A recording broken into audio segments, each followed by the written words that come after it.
It's light on.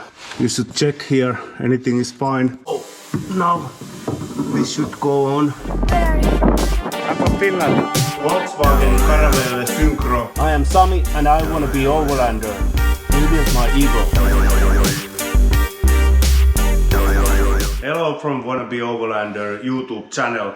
And the previous video we get the engine running, and now in this video we are going to continue building engine and building the van for drivable condition. And if you don't subscribe yet to my channel, you could do it in down there. And this belt is easy to fit on the place. I take a 24mm wrench and with this one you are able to lose this tensioner and then you could fit the belt easy. Check this out. This is my original gas fire. I bought this one. This is a GPay group. It looks okay. There is some kind of thin plastic insulator inside. This looks okay. Another end also, it's just fine, but the thing with this copy one and the original is here is some kind of spring system. If there is any slack in the wire, you don't get the full throttle. If I overtight the pedal, then have a tension too much to the diesel pump. So here is this spring load system, so could give up a little bit here. So I think I'm going to clean this my original wire. It's actually looking not so bad. So I put some lube a little bit here and clean this. Yeah, I had a wrong routing my fuel line. I changed it once again and I found this clip is actually for the fuel line. So I leave this cooler place. I need to sometimes checking any hoses. You see it goes very short with the engine, so that's why the fuel line goes there. So now the hoses have a place. I'm still waiting those fans. Yeah, I have a new vacuum hose. There is missing one small line of vacuum. This is for my air filter box, where is the winter mode. I'm going to install snorkel for this car, so I don't need that third line here. So this is usable for me anyway. Then we have this new, not the new, old rusty bolts which are freshly zinced. I made this a couple of days ago and I'm going to use some kind of, this is a cavity wax, but the spray I'm going to put that to the treats so they are not so rusty if I need to ever take them off again. So let's go fit this to the van. I couldn't find new screws, so that's why I make a zinc coating to my old original screws. And then there was these three rubbers in down. There is those lower screws, and the reason for these rubbers are for to fill the gap with the front beam when this cooler is on the driving position. So that's it. Could not go better in the place, and I think it's gonna stay there. And it's not a big problem if this drop off. So of course it's not go like in a strands and forget the cooler pipe. Found also new these cooler pipes, but I think this is not going to fail so easy unless you have a very big stone hits here, and this looks quite nice. I cleaned this a little bit and it's just fine now. And you can replace this with the random copper pipe anytime if this cracks. So it's not a big deal with this. I install it here, so it's not on my way anymore. So the one hoses comes from this hole to here. I'm waiting those new hoses. Let's install the drive shafts. Add a little bit more grease to this end and then put it in the car. How this should go in there? There's not really much place. Yeah, now it's could go in there. Yeah. The shaft to the wheel hub.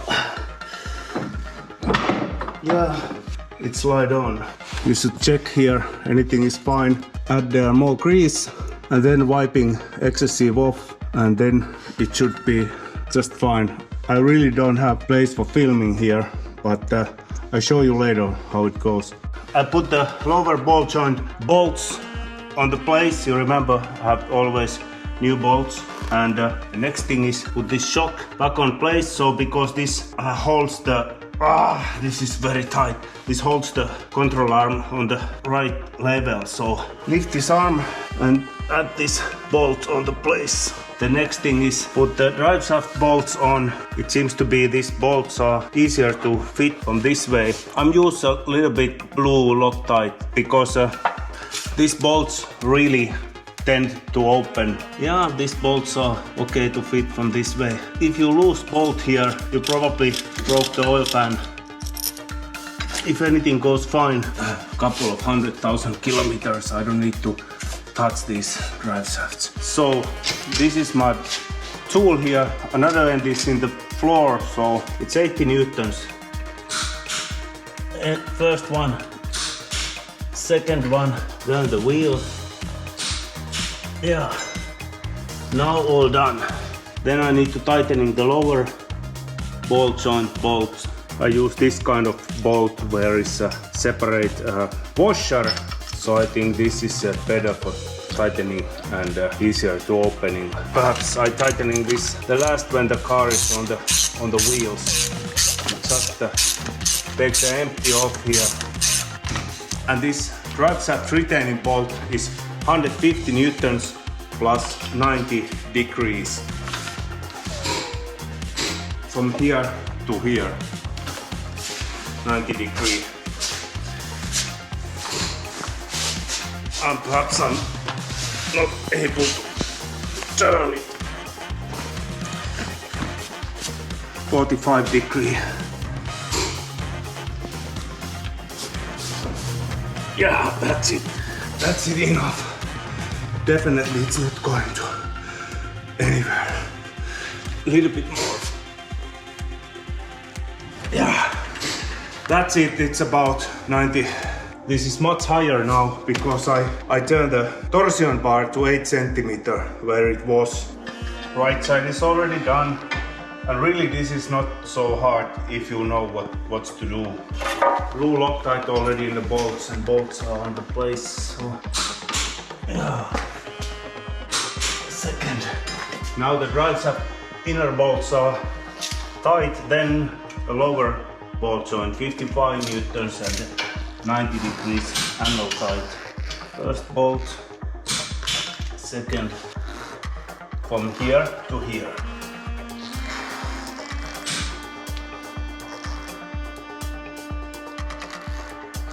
Yeah.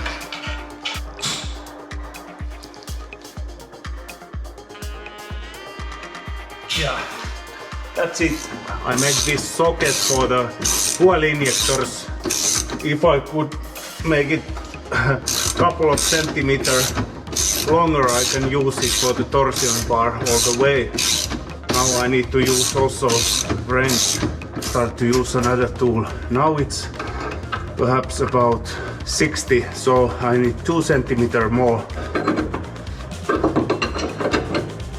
Yeah, we are now 80. This is just fine now. There you could see space between drive shaft boot and the subframe. So that's why if you don't bend this section here, you could have a touch there when the engine moved in the bump. Let's take the vanity down and then tighten that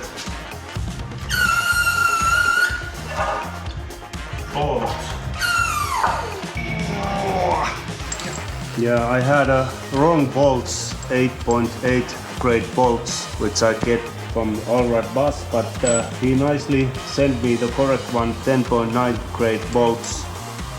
They are same length, so I need to install these bolts first, because when I put the Cardan together with the Viscous, then I'm not have access to these bolts anymore. So I have this orientation mark here, so 55 Newton meters. I need to hold this in place with this. Yeah, it's not very tight. If you don't mark the bolts, what you tighten, it's easy to forget it.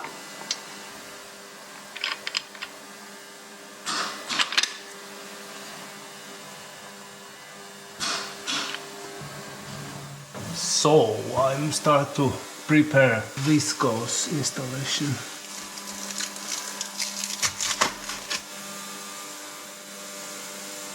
We have this cool piece, Andreas Kern from Austria rebuilt this, and now I'm add already oil to this end. It should slide into the seal quite nice, and there's no any position marking, so this could go in any way. So now this should go on and a bit rotating. Yeah, it go in nice and smooth. I have a green 3-lock Loctite 270. Going to use it to this nut. I think I don't do anything wrong now. With the torque wrench to 160 newtons. Yeah, recheck. Yeah. So let's check.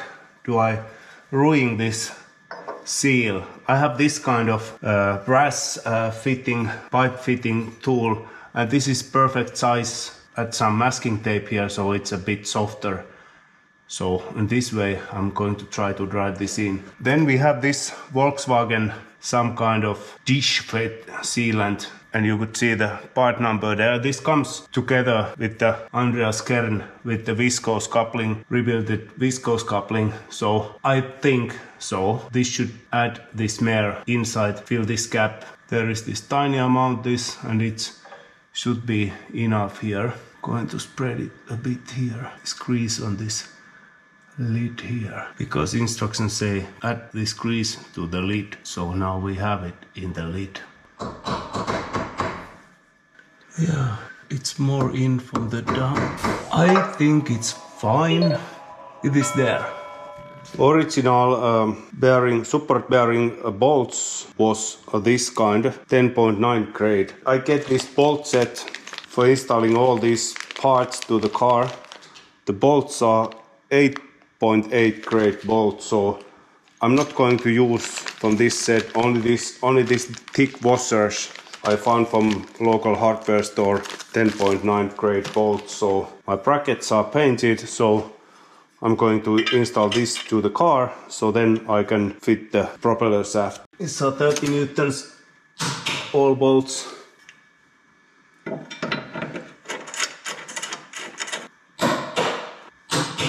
I think it's gonna have issue with the fuel tank. I can put this rear section, and then I need to install the fuel tank first. Two pieces together.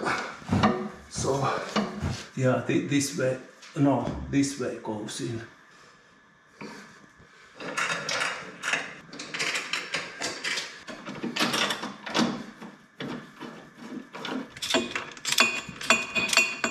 It should be on the place now. There is a slot. I hope it is on the slots. You could not see it. I think so. Take 55 newtons. Yeah, it is fine there. Yeah. So I could not install this first section because I need to put the gear stick and the fuel tank.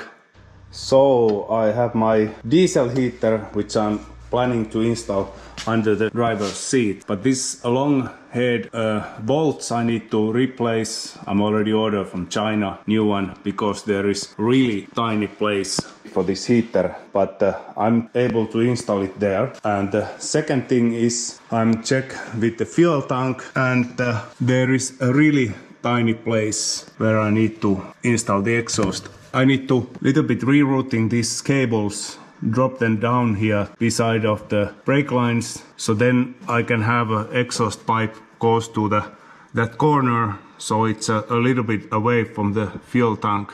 I think I can have there about 5 centimeter gap to the fuel tank, and I think that is enough. And I think the air filter I could install that side, because there is a plenty place behind the beam. So that's my plan. I'm not installing it to the passenger side. There is more place for the fuel tank, but the plastic water pipes I cannot rerouting. So you have to put the last part first, so you can install the first part last. So let's take off the tank. I'm not going to filming it. It's very tricky job. So this is my measurements. Of course I don't cut the big hole like this, but I make all drawings here so I could see how it actually goes.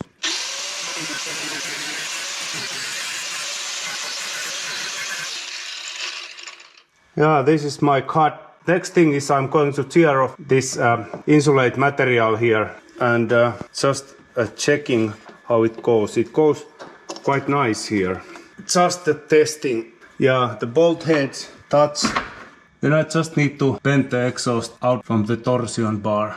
So this is my diesel heater installation, and here is the air heater and the exhaust, and this area fuel tank is a bit short with the exhaust, so I make here this kind of heat shield connections of the fuel tank. I'm routing them here. Dual filters. This pump is for the water heater, and the fuel line goes back here and connects to the main line and goes to the engine bay. And another pump straight here. So I don't have enough hose clamps, I need to go to shop again. And here is the water heater fuel pump cable, but it's not long enough to coming here, so I cut it and I need to solder in more cable there. I'm routing it together along with this. Yeah, this is my final fitting for my diesel heater. I'm going to screw that down. That's how I can get access to the screws when the fuel tank is in the place. Let's screw this down. So let's testing our heaters. I had make a temporary power connection, and I have a fuel tank here. I not install the car tank yet before I testing this. To push this button 15 seconds. Now it starts to primering. Yeah, this pumping, and I see the fuel goes to the heater. How this should stop? When it's going to stop? Okay, now it goes off. I wish you a safe journey. This is power. Start heating. And I smell diesel. Perhaps it's have lots of diesel inside. Yeah, you see lots of smoke. I think it's because of the... I need to open door after my fire alarm gets... I think there is too much fuel in the system.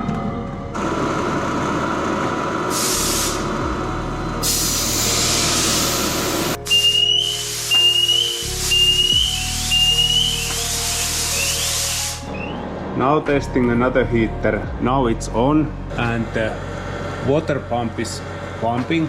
I could listen that. This time I'm not use that forced primering because it's make a lot of mess.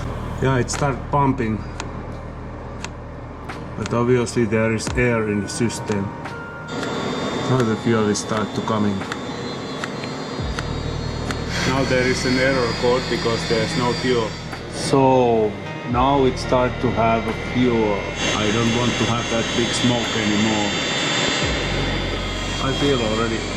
Yeah, now it starts. Pump is not pumping right now. Yeah, we get the error. The next start should be working. It's a different voice when it starts to get fire. Now we get the heat on the exhaust pipe.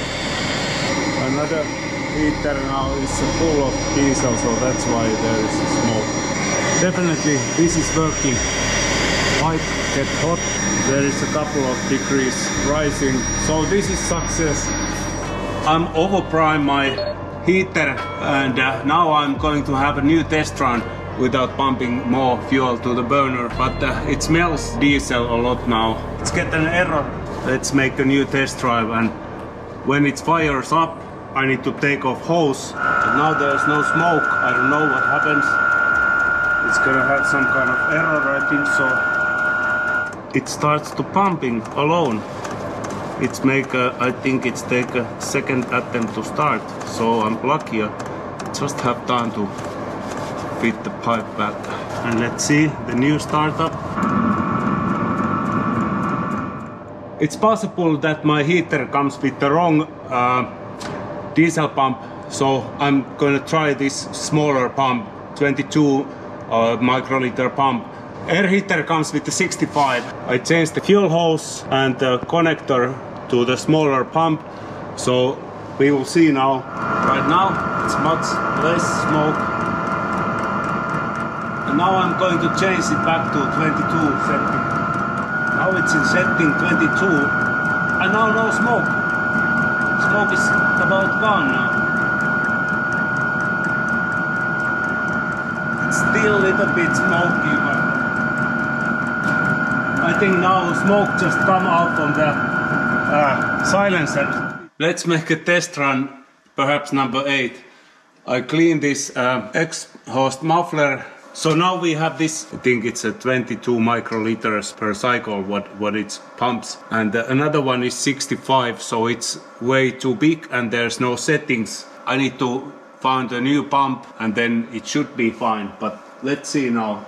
Now there should not come much smoke anymore. Okay, now it starts burning. No, there's not coming smoke.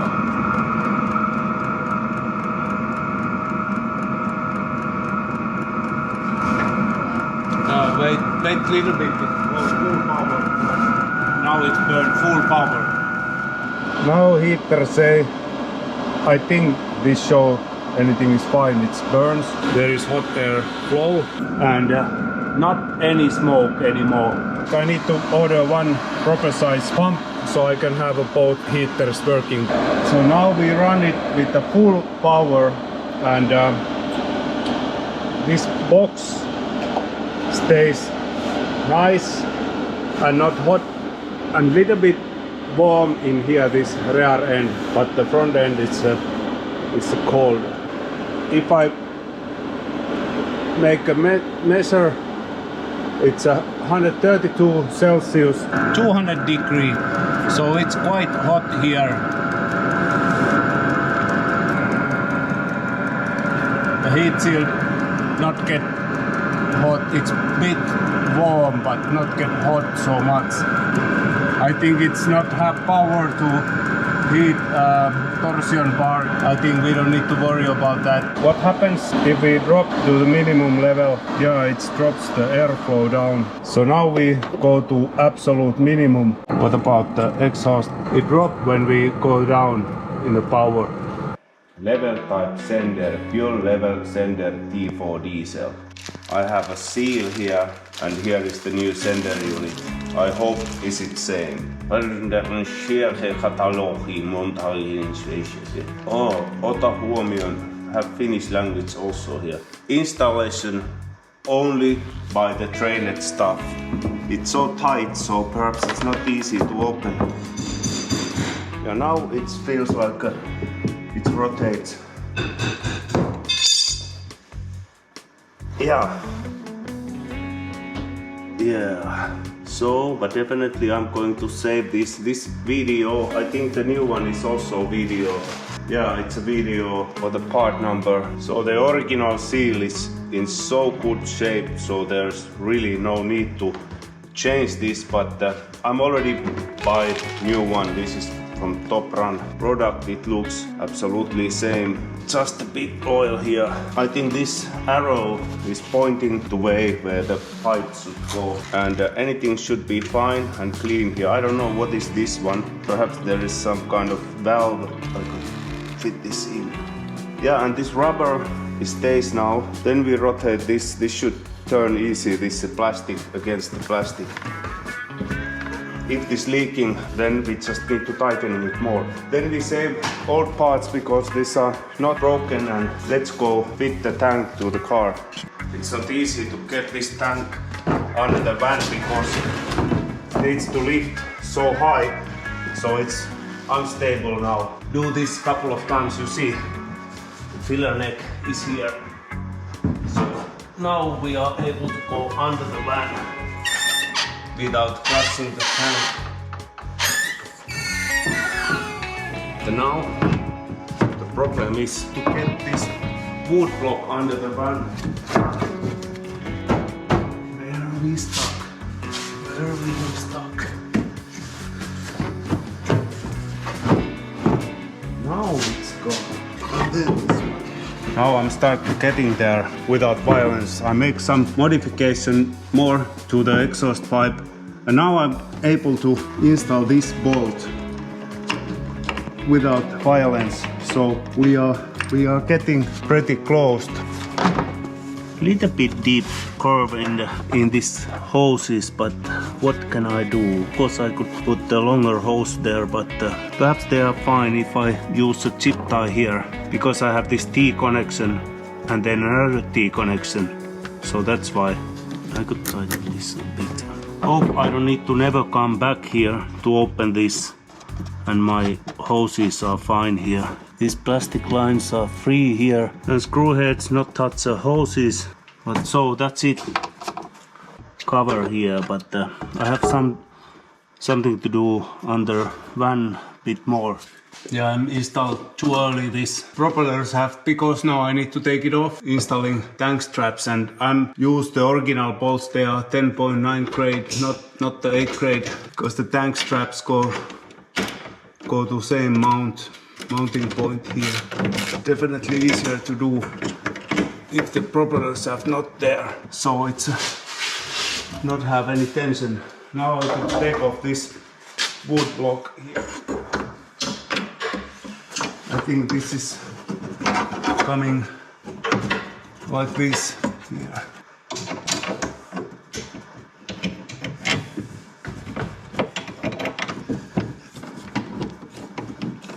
Now it's gone. Now our tank is on the place. I'm going to check everything before I tightening bolts all the way. So I take off the exhaust one more time, because this one pipe I could not turn stiff enough, because this is a quite strong material. I have a now different pipe, so I could turn it super curves, and I wrapped this with some kind of thermo resistant material. Now I'm going to install this. I hope this is the last time. And now I have a better cap to the fuel tank, and I have this thermal material here, so it should be fine now. Now this task is done, and there is enough place between the tank and the exhaust pipe, and also there is a heat shield now and the thermo tape, and I'm changed the angle of the muffler and make a thicker mounting points, so it's very well now. And I changed the pump. Now I have here super silent pump from Kerava. I think this is a Chinese pump, but manufactured in Kerava, Finland. Connections are checked now, and everything should be fine. Check again a tank hatch. I changed the longer hose, T connection to T connection, so I have a smoother bends here in the pipes. So now this is fine, and the hatch, some insulate material on the other side, so if the hose is flapping together with it, it's not to have a big noise. So let's close this one. So that's it. I see this cable, it was like that already long time, but it's original thing. Yeah, let's fill up 10 liters so I can make some test runs here. We'll see how this pump works.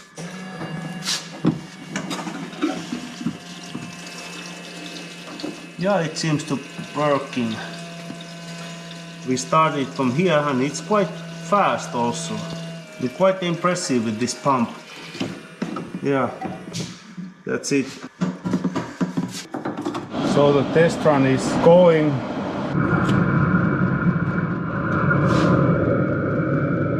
It's quiet, but now there is a fuel flow.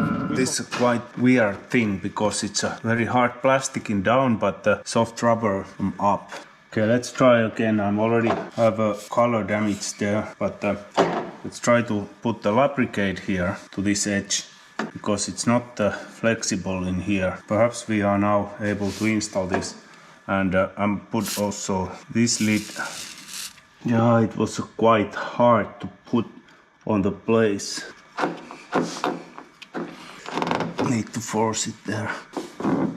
It's looking not nice now.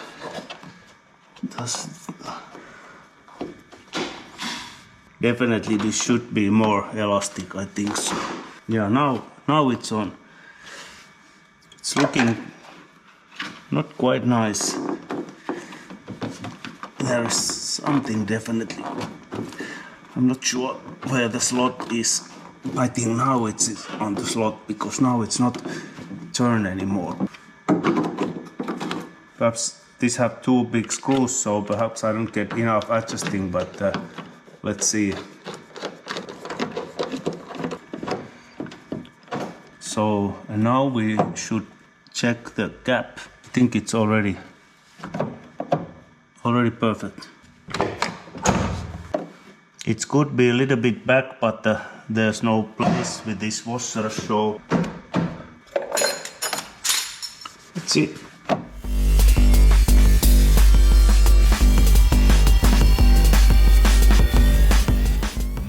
Thank you for watching and see you in next episode. So this is very scary task because I have a pressurized brake fluid in my fresh painted van. Let's see. And this cap is not very good sealed, so let's see what happens. Can I pressurize it? Now it should be fine. Fluid runs somewhere. I think the air comes off from the